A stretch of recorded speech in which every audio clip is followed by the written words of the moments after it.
আসসালামু আলাইকুম। সর্বশেষ বাংলা সংবাদে আপনাদের স্বাগত। শুরুতেই সংবাদ শিরোনাম।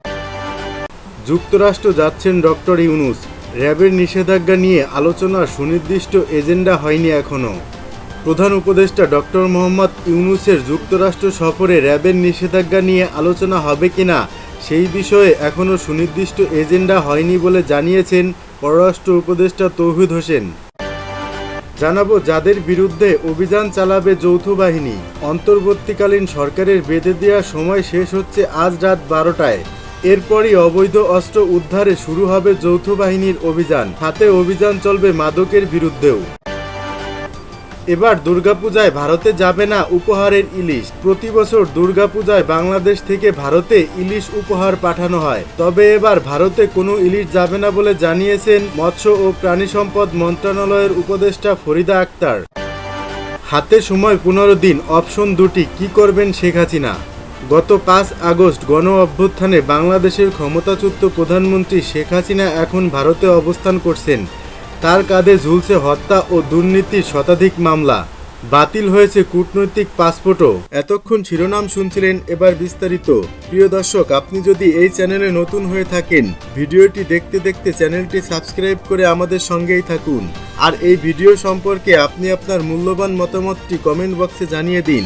আর হ্যাঁ প্রিয় দর্শক, জানিয়ে দিন ভিডিওটি কোথা থেকে দেখছেন। যুক্তরাষ্ট্র যাচ্ছেন ডক্টর ইউনূস। র্যাবের নিষেধাজ্ঞা নিয়ে আলোচনার সুনির্দিষ্ট এজেন্ডা হয়নি এখনও।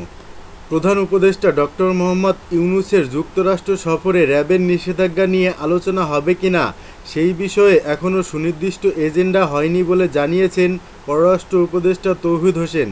তিনি বলেছেন, আর্থিক না হলেও নানা বিষয়ে যুক্তরাষ্ট্রের সহযোগিতা চাওয়া হবে। যুক্তরাষ্ট্রের ভিসা নীতি আমাদের দুই দেশের সম্পর্কে কোনো বাধা হয়ে আসবে না। মঙ্গলবার বিকেলে পররাষ্ট্র মন্ত্রণালয়ের ব্রিফিংয়ে একথা জানান তিনি। 5 দিনের সফরে চলতি মাসে যুক্তরাষ্ট্র যাচ্ছেন প্রধান উপদেষ্টা ডক্টর মোহাম্মদ ইউনূস।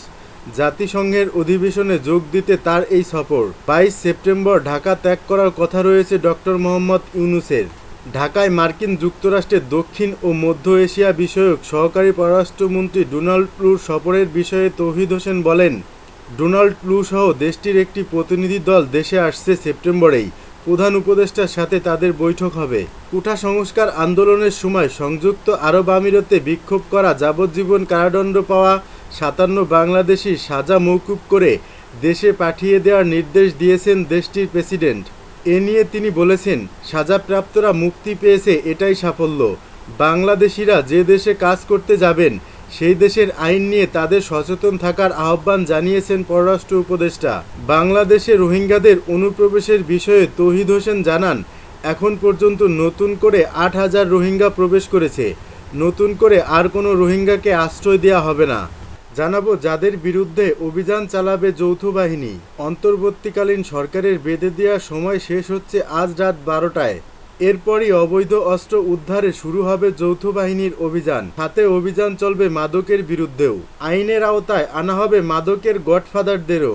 মঙ্গলবার দুপুরে সচিবালয়ে অভিযান শুরু করার বিষয়ে কথা বলেন স্বরাষ্ট্র উপদেষ্টা লেফটেন্যান্ট জেনারেল জাহাঙ্গীর আলম চৌধুরী। আইন শৃঙ্খলা সংক্রান্ত বৈঠক শেষে উপদেষ্টা বলেন, হাতিয়ার কালেকশনে এই অভিযান চলবে। অনুমোদনহীন অস্ত্র ও গোলাবারুদ পাওয়া ব্যক্তিদের গ্রেপ্তার করা হবে। এ সংক্রান্ত আইনের ভিত্তিতে তাৎক্ষণিক মামলা দায়েরও করা হবে। সুনির্দিষ্টভাবে গোয়েন্দা তথ্যের ভিত্তিতে এই অভিযান পরিচালনা করা হবে বলে জানা গেছে। স্বরাষ্ট্র উপদেষ্টা আরও বলেন, দুর্গাপূজা আসন্ন।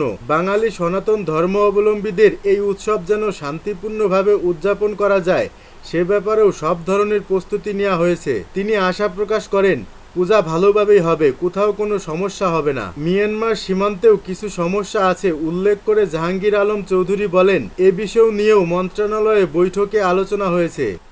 এবার দুর্গাপূজায় ভারতে যাবে না উপহারের ইলিশ। প্রতি বছর দুর্গাপূজায় বাংলাদেশ থেকে ভারতে ইলিশ উপহার পাঠানো হয়, তবে এবার ভারতে কোনো ইলিশ যাবে না বলে জানিয়েছেন মৎস্য ও প্রাণী সম্পদ মন্ত্রণালয়ের উপদেষ্টা ফরিদা আক্তার। তিনি বলেছেন, দেশের মানুষের চাহিদা মিটিয়ে তারপর ইলিশ মাছ বিদেশে রপ্তানি করা হবে। দেশের মানুষ ইলিশ পাবে না আর রপ্তানি হবে সেটা হতে পারে না। ফলে এবার দুর্গাপূজায় ভারতে যেন কোনো ইলিশ না যায় তার জন্য আমি বাণিজ্য মন্ত্রণালয়কে বলেছি।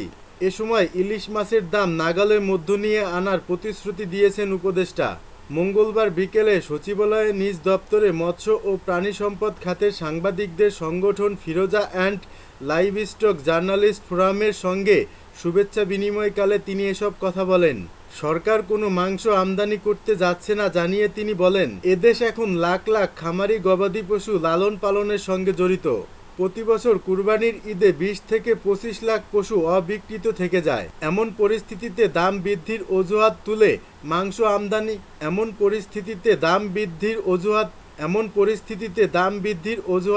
মাংস আমদানি করলে প্রথমে হয়তো কম দামে পাওয়া যাবে, কিন্তু মাংসের চাবিকাঠি চলে যেতে পারে অন্য দেশের কাছে।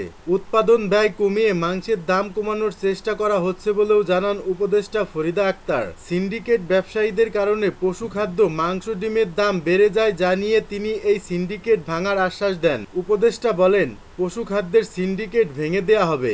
এছাড়া পোল্ট্রি খাতের কর্পোরেট ব্যবসায়ীদের কাছে প্রান্তিক খামারিরা জিম্মি হয়ে আছেন। শীঘ্রই এসব অনিয়মের লাগাম টানা হবে। হাতে সময় ১৫ দিন, অপশন দুটি, কি করবেন শেখ হাসিনা?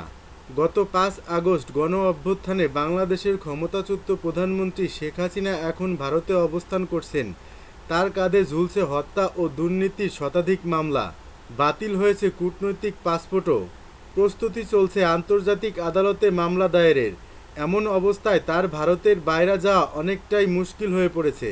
ভারতের আইন অনুযায়ী বিনা ভিসায় শেখ হাসিনা সেদেশে ৪৫ দিন থাকতে পারবেন। এর মধ্যে কেটে গেছে ৩০ দিন, হাতে আছে আর মাত্র ১৫ দিন। এ অবস্থায় বাংলাদেশের ক্ষমতাচ্যুত প্রধানমন্ত্রী শেখ হাসিনার সামনে দুটি পথ খোলা রয়েছে। হয়তো তিনি ভারতে রাজনৈতিক আশ্রয় চাইবেন, নয়তো দেশে ফিরে আসবেন। এই মুহূর্তে আর কোনো অপশন নেই ৭৭ বছর বয়সী এই সাবেক প্রধানমন্ত্রীর হাতে। এদিকে এমন পরিস্থিতি নিয়ে বেশ চাপে রয়েছে মোদি সরকার। ১৯৭৫-এর বঙ্গবন্ধু হত্যার পর আবারও কি তারা শেখ হাসিনাকে রাজনৈতিক আশ্রয় দেবে? এমন প্রশ্নের উত্তরে আরও কিছু প্রশ্ন সামনে চলে আসে। শেখ হাসিনাকে রাজনৈতিক আশ্রয় দিয়ে বাংলাদেশের সঙ্গে বৈরী সম্পর্ক তৈরি করবে? শেখ হাসিনাকে নিজের দেশে আশ্রয় দিয়ে এরই মধ্যে বাংলাদেশের সঙ্গে ভারতের সম্পর্ক এখন অনেক তিক্ততায় পরিণত হয়েছে। শেখ হাসিনা বিরোধী দলের মুখে ভারত বিরোধী সেন্টিমেন্ট আগের থেকে অনেক জোরালো। বহির্বিশ্বেও ভারতের সাম্প্রতিক তৎপরতা নিয়ে নানা প্রশ্ন দানা বেঁধেছে। এদিকে পাসপোর্ট বাতিল হয়ে যাওয়ায় শেখ হাসিনা এখন উদাস্ত। অন্য কোনো দেশে যাওয়ার ইচ্ছা থাকলেও তা খুবই কঠিন। এমন পরিস্থিতিতে ভারত কি শেখ হাসিনাকে দীর্ঘমেয়াদী ঠাঁই দেবে? দিল্লিতে ভারতের পররাষ্ট্রমন্ত্রী জয়শঙ্কর হাসিনার ভবিষ্যৎ নিয়ে কোনো স্পষ্ট ধারণা দেননি।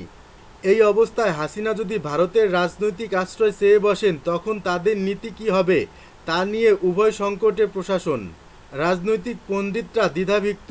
হাসিনাকে দেশে ফিরিয়ে আনার ব্যাপারে চাপ বাড়তে পারে ভারতের উপর। ইতিমধ্যেই বাংলাদেশের পররাষ্ট্র উপদেষ্টা তৌহিদ হোসেন এরকমই একটি ইঙ্গিত দিয়েছেন।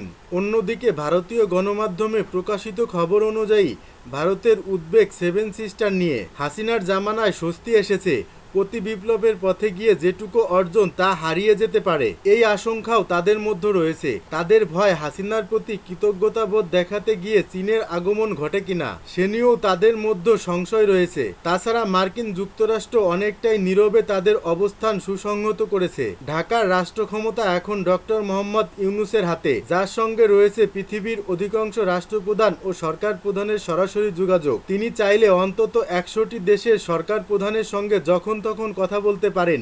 এ কারণে ভারত সতর্ক পা ফেলছে। কূটনৈতিক বিশেষজ্ঞরা নরেন্দ্র মোদী সরকারের আবেগতাড়িত না হয়ে বাস্তব সিদ্ধান্তের পক্ষে মত দিয়েছেন। পরিবর্তিত এই অবস্থায় হাসিনার দেশে ফেরা ছাড়া আর কি বিকল্প রয়েছে? গণহত্যার অভিযোগে তিনি অভিযুক্ত হতে চলেছেন। পৃথিবীর কোনো গণতান্ত্রিক দেশ তাকে গ্রহণ করতে চাইবে না। সময় যত গড়াচ্ছে বাংলাদেশ নিয়ে ভারতীয়দের মনোভাবও পরিবর্তন আসছে। দক্ষিণ এশিয়ার কোনো দেশের সঙ্গেই ভারতের সুসম্পর্ক নেই, যেটুকু ছিল বাংলাদেশের সঙ্গেই। ভুল নীতি কৌশল গ্রহণ করে সেটুকু হারাতে চায় না ভারত। কোটা বিরোধী আন্দোলন হাসিনার ভবিষ্যৎ যেমন ফিকে করে দিয়েছে, তেমনি বাংলাদেশ ভারতের অবস্থান অনেকটাই প্রশ্নবিদ্ধ করে দেয়। সাম্প্রতিক বন্যা নিয়ে বাংলাদেশের প্রতিক্রিয়া দেখে ভারতের নেতৃত্ব বেশ চিন্তিত বলেই মনে হচ্ছে।